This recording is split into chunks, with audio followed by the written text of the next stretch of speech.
আমরা play store থেকে তো অনেক রকমের অ্যাপস আমরা ডাউনলোড করি, আবার ভালো না লাগলে ডিলিটও করে দিই। কিন্তু সত্যি কথা বলতে ওই অ্যাপসগুলো ডিলিট হয় না।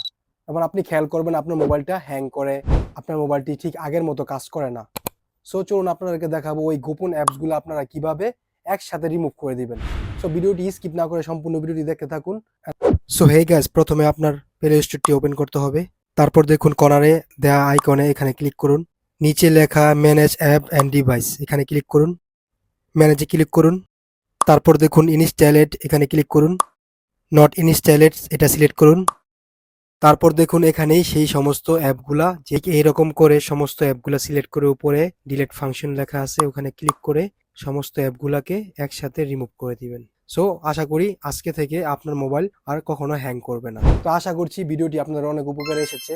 এরকম ভালো ভালো টিউটোরিয়াল ভিডিও পেতে আমার চ্যানেলটিকে অবশ্যই সাবস্ক্রাইব করে রাখুন, এন্ড পাশে থাকা বেল আইকনটি অবশ্যই বাজিয়ে দিবেন যেন